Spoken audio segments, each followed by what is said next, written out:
Hello friends, welcome to my channel.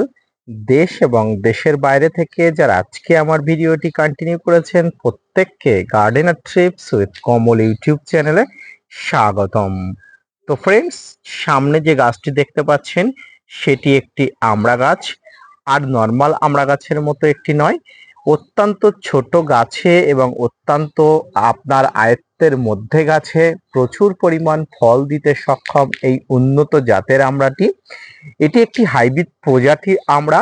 তো আজকে আমরা আলোচনা করব ছাদ বাগানে আপনার গাছদের মধ্যে একটি আমড়া গাছ সদস্য হওয়াতে আপনি কিভাবে গাছটি রোপণ করবেন, কিভাবে মাটি প্রস্তুত করবেন, তাছাড়া আমড়া গাছের জন্য কেমন মাটি দরকার, মাটির সামগ্রিক খাবার কিভাবে আপনি প্রস্তুত করে গাছের গোড়াতে দেবেন, সবকিছু নিয়ে আলোচনা করব। মনোযোগ সহকারে ধৈর্য নিয়ে ভিডিওটি দেখতে থাকুন। ফ্রেন্ডস, এই গাছটি আমি বিশ্বস্ত কোনো জায়গা থেকে নিয়েছি। আপনারা যখন ছাদ বাগানে কোনো গাছ নেবেন, অবশ্যই অনলাইন প্ল্যাটফর্ম যদি আপনার বিশ্বস্ত বলে মনে হয় সেখান থেকে নিতে পারেন। পাশাপাশি আপনার অথেন্টিক কোনো নার্সারি যেখান থেকে আপনি সঠিক জাতের চারা পেয়ে থাকেন সেই জায়গা থেকে চারা কালেক্ট করবেন। তো তেমনই একটি জায়গা থেকে আমি অবশ্যই গ্রাফটিং করা চারা কালেক্ট করেছি এবং এই আমড়া গাছের রোপণ পদ্ধতিতে সর্বপ্রথম যাবার আগে আমি বলবো আমড়া গাছ কেমন মাটি পছন্দ করে। আমড়া গাছ দোআঁশ যুক্ত মাটি পছন্দ করে, অর্থাৎ যে মাটিতে বালি এবং কাদার ভাগ সমান সমান থাকে তেমন মাটি গাছ পছন্দ করে। এই মাটিতে গাছ রোপণ করার আগে মাটিতে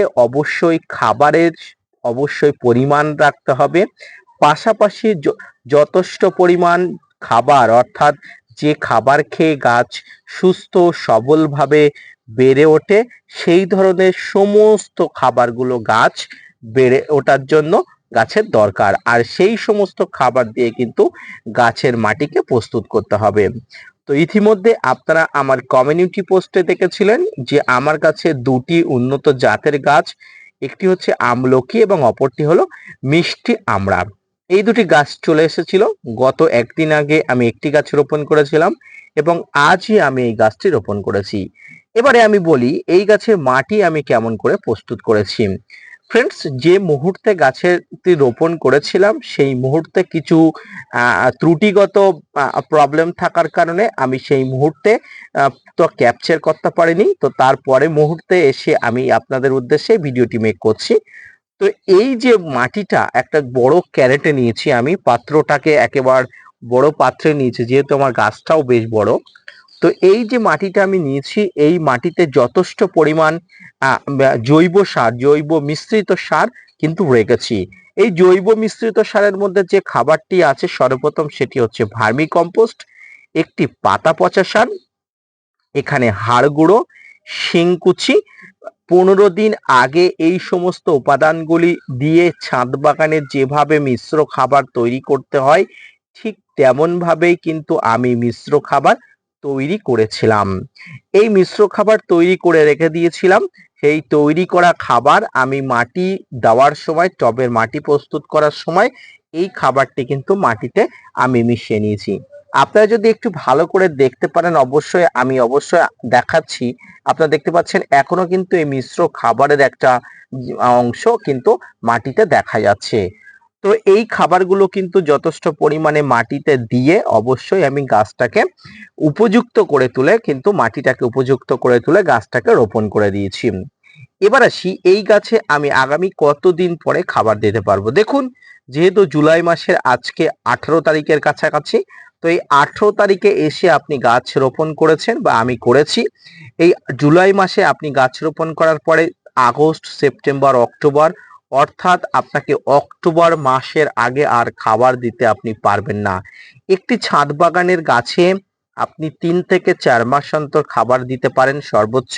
3 থেকে 4 মাসের আগে কোনোভাবেই খাবার দেওয়া যায় না।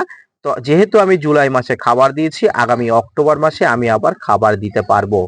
তো এই খাবারের মধ্যে আমি যে মিশ্র খাবারগুলো ব্যবহার করেছিলাম 3 থেকে 4 মাস পরে ঠিক সেম মিশ্র খাবারগুলো আমি কিন্তু আবার ব্যবহার করতে পারবো। এবারে আসি আমড়া গাছের, তো এটা গোড়াতে গেল। এবার আসি আমড়া গাছের তরল খাবার। দেখুন, যেহেতু মিশ্র খাবার গাছের গোড়াতে দিয়েছি তবে আপনি মাঝে মাঝে এই গাছের গোড়াতে আপনি সবজি পচা জল, ভাতের ফ্যান এই ধরনের তরল খাবারগুলো দিতে পারেন। পাশাপাশি আপনি বাড়িতে মাছ মাংস ধোয়া যে জলটি আছে সেই জলটিও আপনি দিতে পারেন। যেহেতু একটি উন্নত প্রজাতির আমরা থাই প্রজাতির আপনার সহজেই কিন্তু এখান থেকে আপনি ফল ধরাতে পারবেন একটু পরিচর্যা করে। এরপরে গাছটি যখন ধীরে ধীরে বড় হয়ে উঠবে, যদিও আমার গাছটি অনেকটা পূর্ণাঙ্গ এবং অনেকটা পরিণত, তো এই গাছটি আমি আগামী সিজনের মধ্যে ফল পাবো আশা করা যায়। এবার এই গাছটিতে স্প্রে করার ব্যাপার দেখুন, গাছে যখন কচি পাতা আসে, অলরেডি আমার গাছে চলেও এসছে, এই কচি পাতা অবস্থায় গাছের কিন্তু নানাবিধ সমস্যা দেখা দিতে পারে।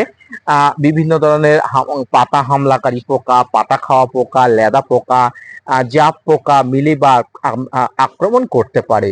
তো এই ধরনের পোকার আক্রমণ থেকে প্রতিহত করার জন্য আপনাকে যেটা করতে হবে সেটা হচ্ছে আপনাকে সাইপারমেথ্রিন গ্রুপের বা ইমিডাক্লোপিড গ্রুপের যে কোনো একটি কীটনাশক আপনাকে মাসে একবার না হলেও মাসে 2 বার আপনাকে স্প্রে করতেই হবে। যদি আপনার গাছকে জৈবিকভাবে আপনি কীটপতঙ্গের আক্রমণ মুক্ত রাখতে চান, আপনি নিম তেল ব্যবহার করতে পারেন সপ্তাহে একবার। অত্যন্ত ভালো কাজ হবে। এবং যারা রাসায়নিকভাবে আপনারা ছাদ বাগানকে করতে চান তারা অবশ্যই আপনার সাইপারমেথ্রিন এবং ইমিডাক্লোপিড গ্রুপের কীটনাশক আপনি ব্যবহার করতে পারেন। এর পরিমাণ 1 থেকে 1.5 ml 1 লিটার জলে নিয়ে আপনারা 15 দিন অন্তর অর্থাৎ মাসে 2 বার আপনারা স্প্রে করে দেবেন। ব্যাস এইটুকু স্প্রে করলে কিন্তু আপনার সব থেকে বেশি কাজটা হয়ে গেল, অর্থাৎ শতকরা প্রায় 70% কাজ আপনার হয়ে গেল। এরপরে যে কাজটি আছে সেটি হচ্ছে ফাঙ্গিসাইডের ব্যবহার, অর্থাৎ ছাদ বাগানে আপনার গাছে যদি কোনো ফাঙ্গাসের আক্রমণ ঘটে সেক্ষেত্রে ফাঙ্গিসাইডের ব্যবহার আপনাকে করতে হবে। আপনার কাছে সাপ, ম্যানসা, ব্যাবস্টিন, রেডোমিন গোল্ড, ব্লাইটক্স, ব্লু কাপার যা থাকুক না কেন, অর্থাৎ কার্বনডাজম, ম্যানকোজাইব গ্রুপের যে কোনো ধরনের বা কপার অক্সিক্লোরাইড গ্রুপের যে কোনো ধরনের ফাঙ্গিসাইড থাকুক না কেন আপনি কিন্তু সপ্তাহে একবার কোনো কারণ ছাড়াই দিতে পারেন। কারণ থাকলে যে ফাঙ্গিসাইড দিতে হবে এমনটা কোনো ব্যাপার নয়। গাছকে আগে থেকে প্রোটেকশন যুক্ত করে রাখার জন্য কিন্তু আপনি সপ্তাহে একবার করে বিনা কারণ ছাড়া ব্যবহার করতে পারেন। ব্যাস এইটুকু করলে এনাফ, আপনার ছাদ বাগানে আমড়া গাছ সহ যাবতীয় সমস্ত গাছ কিন্তু তত্তরিয়ে বেড়ে উঠবে, কোনো ধরনের কোনো সমস্যা কিন্তু আপনি ফেস করবেন না। তো আমড়া গাছের পরিচর্যা সম্পর্কিত আজকের যে ভিডিওটি অবশ্যই আপনার কাছে গুরুত্বপূর্ণ, এবং অবশ্যই আপনি আমড়া গাছের প্রতিস্থাপন এবং আমড়া গাছের পরিচর্যা সম্পর্কিত ভিডিও হয়তো খুঁজছিলেন। তো আশা করি আমার যাবতীয় দেওয়া তথ্য এবং এই তথ্য অনুযায়ী আপনি যদি রোপণ করেন, পরিচর্যা করেন, অবশ্যই গাছটি বড় হয়ে উঠবে এবং সারা বছর ফল দেবে। পাশাপাশি আমড়া গাছ শীতে ডরমেন্সিতে যায় আপনারা জানেন, এবং শীতে ডরমেন্সিতে যাওয়ার পরপরই গাছে ফুল ফল আসে, এবং কিছু কিছু গাছ আছে যে সারা বছর ফল দেয়। আমার এই গাছটি সারা বছর ফল দেওয়া একটি গাছ। এই ধরনের গাছকে কিন্তু আপনি সারা বছর পরিচর্যা করলে ফল ফুল পাবেন। আমড়া গাছের পরিচর্যা সম্পর্কিত আরো ভিডিও জানতে চাইলে, আরো তথ্য জানতে চাইলে অবশ্যই কমেন্টস বক্সে কমেন্টস করবেন। পাশাপাশি অবশ্যই আমার হোয়াটসঅ্যাপ গ্রুপ আছে, আপনারা কমিউনিটি পোস্টে গিয়ে হোয়াটসঅ্যাপ গ্রুপের লিঙ্ক পেয়ে যাবেন। সেখান থেকে আমার কমিউনিটি পোস্টের মাধ্যমে আপনারা আমার হোয়াটসঅ্যাপ গ্রুপে আসতে পারেন। যাবতীয় তথ্য, যাবতীয় সমস্যার সমাধান কিন্তু আপনারা হোয়াটসঅ্যাপ গ্রুপ থেকে পেয়ে যাবেন। ভিডিওটি মনোযোগ সহকারে ধৈর্য নিয়ে দেখার জন্য অসংখ্য ধন্যবাদ।